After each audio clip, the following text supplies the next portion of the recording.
कुछ कहानियां ना सिर्फ कहानियां नहीं होती, वो एक ऐसा एहसास होती हैं जो सुनने के बाद भी आपके साथ रह जाता है। आज हम एक ऐसी ही कहानी की परतों को खोलेंगे जो इतनी असली लगती है कि शायद इसके बाद आप अंधेरी सड़कों को पहले की तरह ना देख पाएं। जरा सोचिए, दोस्तों के साथ एक रोड ट्रिप, तेज म्यूजिक, खुली सड़क, कितना रोमांचक लगता है ना। पर क्या हो अगर वही सफर आपकी जिंदगी का सबसे भयानक और शायद आखिरी मोड़ बन जाए। तो चलिए इस कहानी के सफर पर चलते हैं। और जैसा कि अक्सर होता है, सबसे डरावनी कहानियों की शुरुआत ना बहुत ही नॉर्मल, बहुत ही मजेदार होती है। तो सीन कुछ ऐसा है। साल है 2019। 3 दोस्त हैं, नरेटर, रोहन और पूजा। शहर की भागदौड़ से दूर पहाड़ों में एडवेंचर के लिए निकल पड़ते हैं।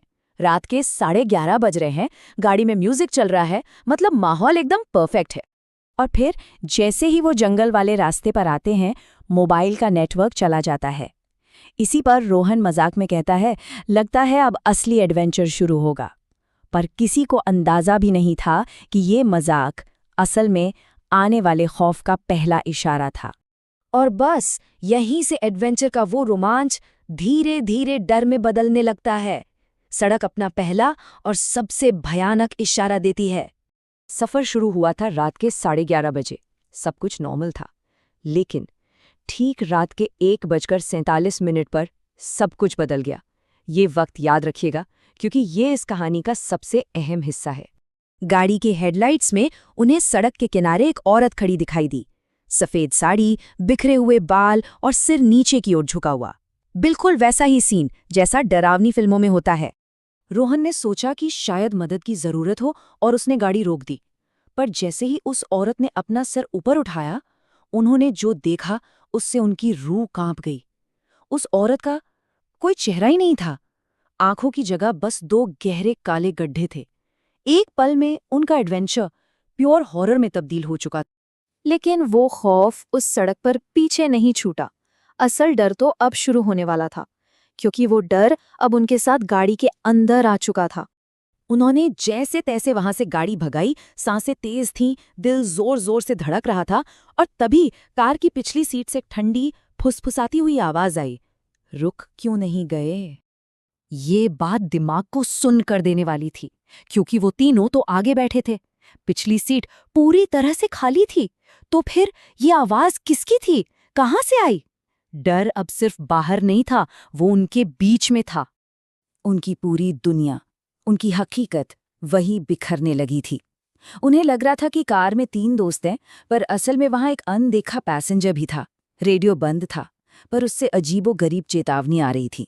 और रोहन, जो दोस्त गाड़ी चला रहा था, वो अब उनका दोस्त नहीं रहा था। तभी रोहन की गर्दन एक अजीब से एंगल में मुड़ी और उसने नैरेटर को घूरते हुए कहा, वो पीछे बैठी है। और जैसे ही नैरेटर ने रियर व्यू मिरर में देखा, वही बिना चेहरे वाली औरत पिछली सीट पर बैठी मुस्कुरा रही थी। इस भयानक रात के बाद क्या हुआ, कहानी अब उस सच की तरफ बढ़ती है जो और भी ज्यादा डरावना है। क्योंकि कभी-कभी अकेले जिंदा बच जाना कोई खुशकिस्मती नहीं, बल्कि एक सजा होती है। देखिए, दुनिया के लिए कहानी बहुत सिंपल थी। पुलिस की रिपोर्ट ने कहा कि ड्राइवर को नींद आ गई, एक्सीडेंट हुआ और दोस्त मारे गए, केस बंद। लेकिन नैरेटर के लिए जो हकीकत थी वो बिल्कुल अलग थी। उसके दोस्त किसी हादसे में नहीं बल्कि गायब हुए थे। और उसके लिए केस बंद नहीं हुआ था, बल्कि कभी न खत्म होने वाले डर की शुरुआत हुई थी। और ये डर हर रात लौट कर आता था। ठीक उसी वक्त 1:47 पर कमरे में अचानक एक ठंडी हवा का झोंका आता और कानों में वही जानी पहचानी आवाज गूंजती, रुक क्यों नहीं गए। पर यह सिर्फ एक इंसान का डरावना अनुभव नहीं था, ये एक बहुत पुराने, एक स्थानीय शाप की कहानी थी। अब वक्त था उस पूरे सच को जानने का, उस शाप को समझने का। एक स्थानीय बुजुर्ग ने इस शाप के पीछे के नियम बताए कि 20 साल पहले उसी सड़क पर एक बस में आग लगने से एक औरत जिंदा जल गई थी और किसी ने भी रुककर उसकी मदद नहीं की। अब उसकी आत्मा उन लोगों से कीमत वसूलती है जो उस सड़क पर मदद के लिए नहीं रुकते। और कीमत हमेशा 3 लोगों की होती है, एक आत्मा और 2 जिंदा इंसान। तो जो सबसे खौफनाक बात है वो ये है कि नैरेटर का जिंदा बचना कोई इत्तेफाक नहीं था। ये उस शाप का ही एक हिस्सा था। जब कहानी के आखिर में वो कहता है, अब वो मेरे पीछे नहीं बैठती, वो मेरे अंदर है, तब जाकर ये राज खुलता है कि वो असल में अकेला बचा ही नहीं था, वो तो उस आत्मा का नया घर बन चुका था। और आखिर में ये कहानी हम सब के लिए एक बहुत मुश्किल सवाल छोड़ जाती है कि अगर किसी अंधेरी सुनसान सड़क पर कोई मदद मांगता दिखे तो क्या करना चाहिए? रुकना चाहिए, क्योंकि मदद न करने का अंजाम भयानक हो सकता है, और शायद मदद करने का अंजाम उससे भी ज्यादा भयानक।